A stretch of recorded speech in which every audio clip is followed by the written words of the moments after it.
Hey, Secreters. Welcome back to The Secret Deciphered. It's a new year. Happy New Year.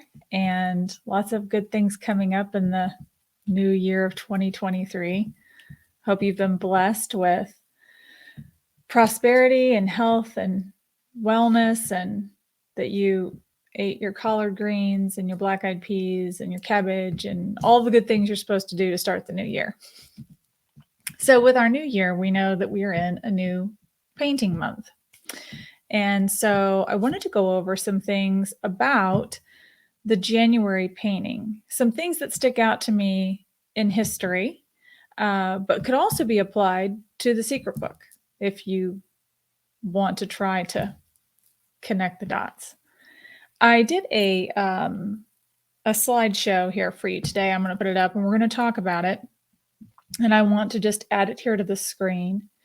And hopefully we can follow along. We can have this discussion and you can look back through your books, but also through your history books to see how these things may apply to the puzzle that you're looking at or to the verses. So with that, we're going to start out with the January painting month and what it's about. So we have the gemstone, which is the garnet, and it is supposed to be representative of the jewel of the queen, the fairy queen, Queen Mab. And we're also pulling in on a English immigration group. So we know, as we have the British are coming, when they landed in Jamestown in 1607, the start of the immigration process from Europe to the New World. So with England, now we have to remember too, England was, of course, a few different names. So way back, there was a time when England was Albion. Coincidentally, we had a guy by the name of Sir Francis Drake that came along in California and claimed some land there, calling it New Albion. So he'd actually originally claimed California for the English. However, we have Fort Ross there, which was of the Russian folks, and they said, not going to have it. And then, of course, we had the Spanish coming in saying, none of you all are going to be here. So a little bit of California history wrapped into the English kind of immigration story. With that being said, let's head back over to the East Coast, Jamestown. We have the Wampanoag tribe that greeted them and originally helped the Pilgrims and gave them food and things, because, you know, when they made that trek and took several months on the good old Mayflower and the other boats, we had a lot of disease, a lot of sickness, a lot of people were dying. But the main reason as to why they came here, why did English immigrants want to immigrate to the New World? Well, they were a little tired of their feudal system. They didn't want to be held under the king's thumb, and they wanted to be able to not be an indentured servant or a peasant class. They wanted to be able to start out and have their own land and create their own prosperity and their own way and consider themselves free from the crown, right? So that you're not classified. And that's really important to note. So with that, the British came. And of course, we have their meeting, the Wampanoags. We know that they are an Eastern woodland tribe. You have a lot of times I think people get confused with the Algonquian, Algonquin, and Algonquian. There are three different types. So of these different sections of tribal names, several of these other tribes fall under those speaking categories. So just to note that as well. Then we have, they wanted to come here. We had the, possibilities of having their own land and creating their own farms and being separate and apart from the mother country. And what's really interesting to note is how far we have come in that same kind of ideology of American prosperity, right? It's a driving force in America that we can achieve anything. We can achieve a higher status. We can achieve more economic prosperity, more money if we work hard enough. We don't have a monarchy that says, no, you know, we're not having any of that. You have to stay in this class level because I'm awarding these lords, dukes, and so on and so forth their things because they're my friends. It kind of started to throw all of that out the window, and for good reason. So we have, you know, at that time, we get other people coming over here. You know, you've got your Jeffersons, you got your Thomas Paines, your Ben Franklins, George Washington, and all of these other key players that came over here and were like, yeah, you know, we don't need to keep paying taxes to the mother country. We don't need to keep giving them all of our goods and not having any kind of prosperity ourselves and trade. And we don't need to do any of that. So the fight with King George III began. And of course, we know how that worked out, right, with the revolutionaries. And by the way, we had a lot of Indian tribes or indigenous peoples that wanted to help with the cause. If you look at the way the secret book is written, and Byron mentions the Catawba teaching Robin the bow and arrow archery and things like that. You have the Catawba in South Carolina. They kind of border South Carolina, North Carolina. Tuscarora, which was in North Carolina. And you have these other groups there that assisted in helping the revolutionaries attain their freedom with the promise that they were going to be treated fair and their lands were going to be respected and wouldn't be encroached upon as long as there was enough space for the immigrants.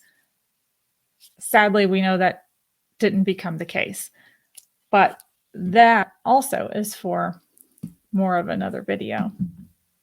Let's go back. So Queen Victoria, as we know, is the original fairy queen. Her grandfather was good old George III. Now, Queen Victoria had a fairly long reign in England, one of the longest monarch reigns that they have on record, obviously, and for a female monarch. But she was an interesting character because she was very rebellious. You can look up all the different ways that she wanted to buck the system, and she believed in fairies.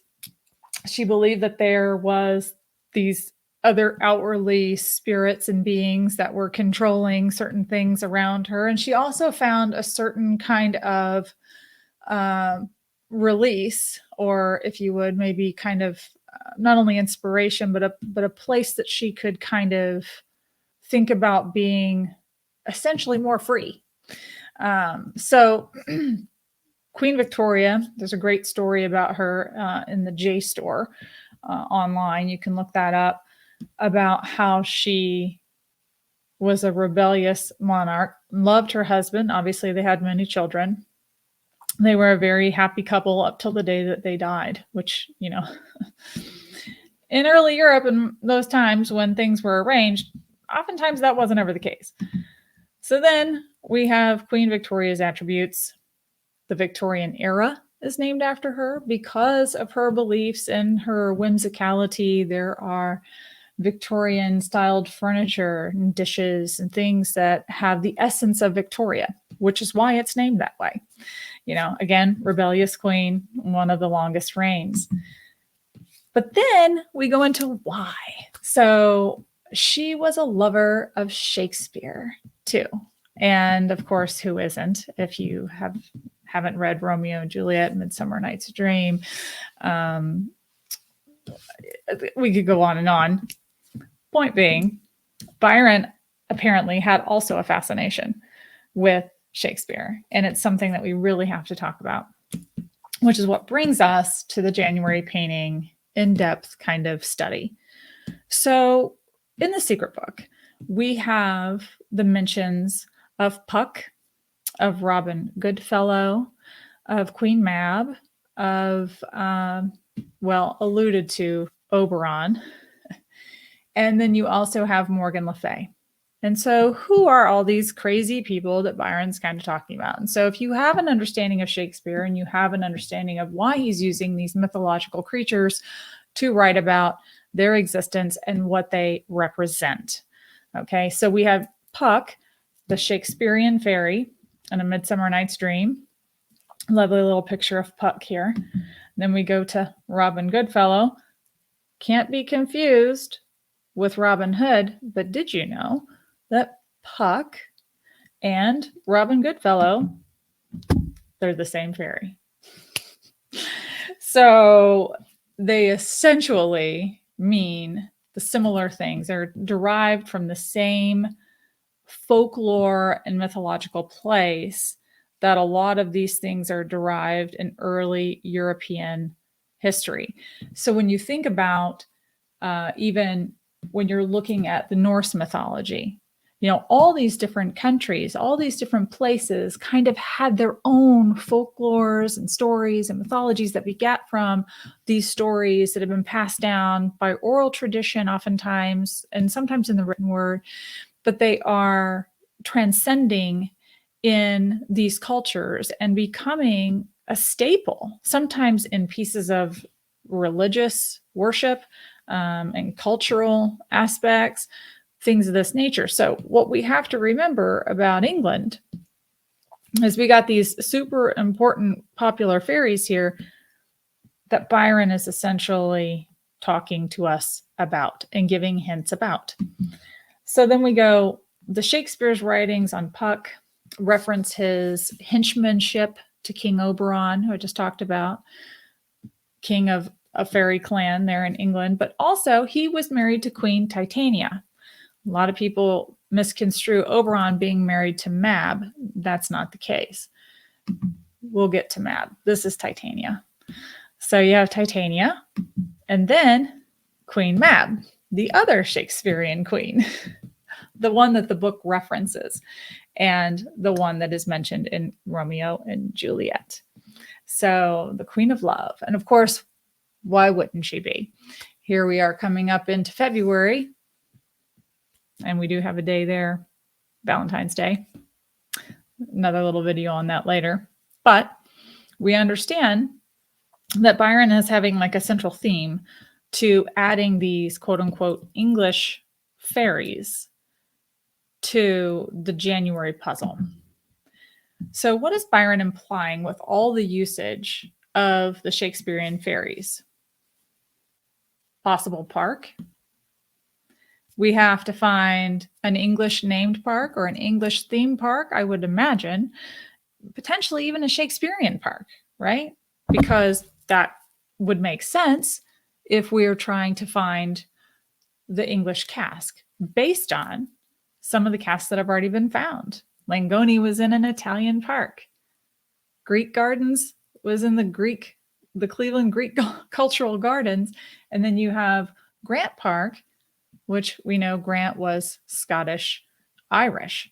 So these names of these parks correlate with the gemstone that was found. So why wouldn't it be the same for any of the other casks? That's a question we got to ask ourselves. But I think, and I wonder, could it be that the English cask could be in a Shakespearean park? Anything's possible. So when we get to the verses, you go, but the English verse says this, and it is for this place. We don't know that. The cities have not been confirmed. I know. People say, oh, but there's these videos that say, no, there's never been a video that says these are the confirmed cities. This is why. Nobody has that. Also, if we look in past histories of some of the creators, they've been asked certain questions and they say, I can't answer that. I can't answer that one, or I can't answer that one. Well, you could answer it if the cities were already confirmed. So people need to put their thinking caps on like Byron intended and pay attention to that fact, because that's the reality. Now, moving on, verse 6. So this is an interesting one because it says, of all the romance retold, men of tales and tunes, cruel and bold, seen here by the eyes of old. There's a lot of information in just that line, and we have a lot to ponder on it. So people say, well, Karen, this says, of all the romance retold, men of tales, tunes, cruel and bold, this is definitely R.L. Stevenson. And so I tend to think possibly However, that is actually a line of a honorary tribute that R.L. Stevenson posted and wrote about R.M. Ballantyne and another writer, that he basically took a lot of inspiration and or even part of the story from R.M. Ballantyne's Coral Island. A lot of people don't put all of that together, maybe because they haven't read Ballantyne, but I'll let you know that Ballantyne was a fabulous, extremely well-known writer in all of English society. Okay. Probably one of the most revered writers of all time, and many early writers, even Mark Twain, Longfellow, Henry Wadsworth Longfellow, and you have also a plethora of other early American writers that loved Ballantyne. And Ballantyne wrote, man, I think somewhere in the vicinity of 80, 90, few hundred books. I mean, this guy, he had started out as a sailor, decided he didn't want to be a sailor. He really wanted to be a writer. He was a fabulous person to kind of emulate. And I could see why Stevenson would choose him. But then you have, Cruel and Bold, seen here by eyes of old. So we know that if we're thinking back further, Ben Franklin, when he came here, and of course, was of the English ancestry, right? Ben Franklin invented a lot of things, found a lot of things, notated a lot of things. Lightning, for instance, with a key on a kite string, which also was indicative of his thoughts on flight, but also he created the terminology old eyes. And so if you want to understand what that means, I can tell you, but I'd like for you to Google it so that you know, and or look in a book and understand where that terminology comes from, because maybe you have old eyes, because I know I now do. But anyways, Byron gave, in the Japanese version of The Secret Book, he said, in fact, this is a verse that actually is not a love story in the romance sense. It is romance as in medieval Europe. So when we go back to medieval Europe, what do we think about? Well, we could think about Queen Mab, and you can think about Arthur, King Arthur, and really importantly, Morgan Le Fay, who is also mentioned in The Secret Book. So Morgan Le Fay and King Arthur are actually half siblings. And so then you go, wait a minute, Karen, this is crazy. All these fairies are all connected and they're written about in the book. And that's right. And then you apply the knight to the book and the painting, because we know we have an English knight who's wearing a kettle hat, which is indicative of the archer and the cavalryman of the time. In that time period, they wore those hats that way because they deflected arrows. These are things that Byron was kind of expecting us to pull together based on our knowledge of these writers, of people like Shakespeare, reading about King Arthur, Knights of the Round Table. All of these things play a part. So I have to say that when we are doing these studies, we have to really pay attention to the words. And by the way, just so you know, in medieval Europe, we can go back to when the Crusades began, right? And the fall of Arthur. And then I urge you to get this.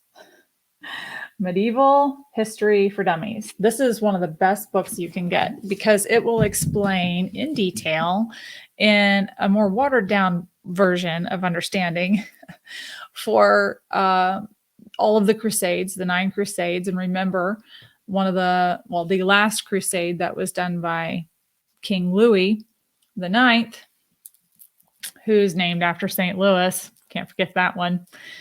talks about all of that in detail. And these are things that Byron could have been trying to allude to for us to gain the knowledge in order to put the pieces together in the puzzle. So, like I said, it's one of these things that we just need to kind of educate ourselves on, think about, talk about. Doesn't hurt, never hurts to look, never hurts to learn. And that's what Byron wanted us to do. So with that, I hope you're having a great Saturday night. Email me questions if you have them. You can find me YouTube, Facebook, you name it, Patreon. I'm everywhere, teaching and learning and growing with all of you, and hopefully finding a cask. Who knows? The year is young. So you guys can be good to each other out there, and I'll talk to you soon. Fairy on.